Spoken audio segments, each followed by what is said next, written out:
There were tears of joy and warm hugs when these Americans and Russians touched down in their home countries as part of the biggest prisoner exchange since the Cold War era.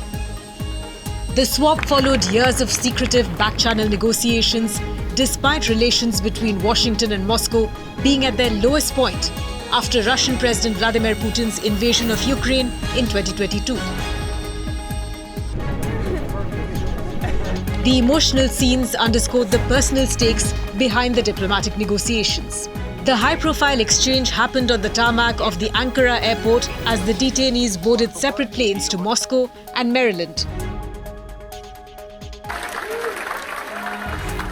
Among the Americans released was Wall Street Journal reporter Evan Gershkovich. He was sentenced to 16 years in prison in July after being convicted on espionage charges. Gershkovich was arrested in March 2023 while on a reporting trip and was held in Moscow's notorious Lefortovo prison. Russia had accused him of working for the CIA. The US government and the Wall Street Journal denounced the trial as a sham. Paul Whelan was given a 16-year sentence after being arrested in Moscow in 2018 on suspicion of spying. The ex-US Marine is a citizen of 4 countries: the US, Canada, the UK and Ireland. After being discharged from the military in 2008 for bad conduct, he became a security consultant and started to travel back and forth to Russia for work. While arresting him, Russia's FSB state security agency claimed he had been caught spying in Moscow. His family had always denied the charges. So, how do you feel? I feel great.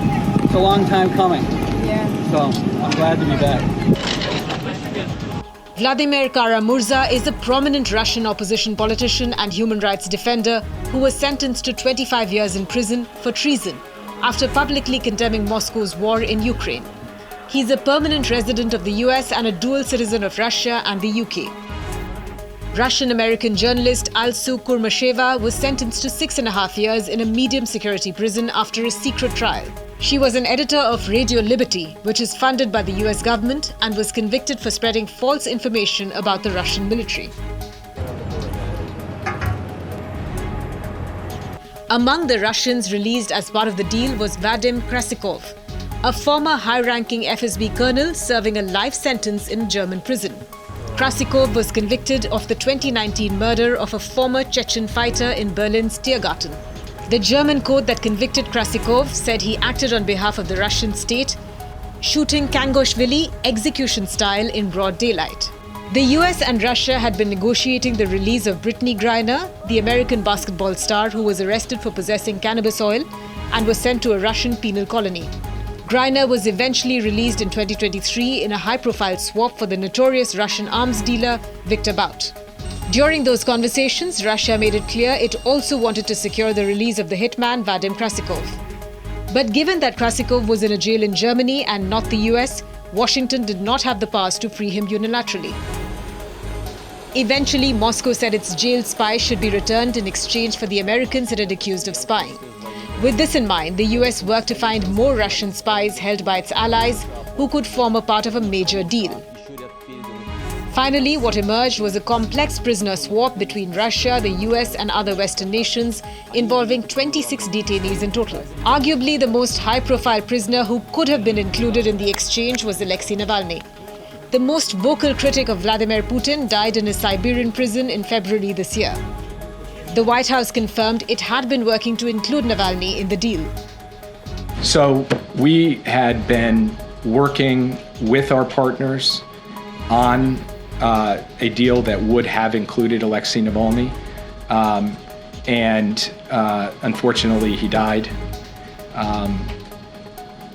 In fact, on the very day that he died, I saw Evan's parents, and I told them that the president was determined to get this done, even in light of that tragic news, and that we were going to work day and night to get to this day. And so that work continued over the course of the past few months and culminated in today. The prisoner exchange marks a major diplomatic achievement and legacy-defining moment for Biden less than 6 months before he leaves office. I'll tell you what, I'm not as good as your families are feeling. They're all standing around the Oval Office desk here. Feels wonderful. Long time in coming. I was absolutely convinced we could get it done. I meant what I said. Alliances make a difference. They stepped up. They took a chance for us. It mattered a lot. So the light is their home. The unprecedented swap marks a significant movement in international diplomacy and sets a precedent for future negotiations involving high-profile detainees.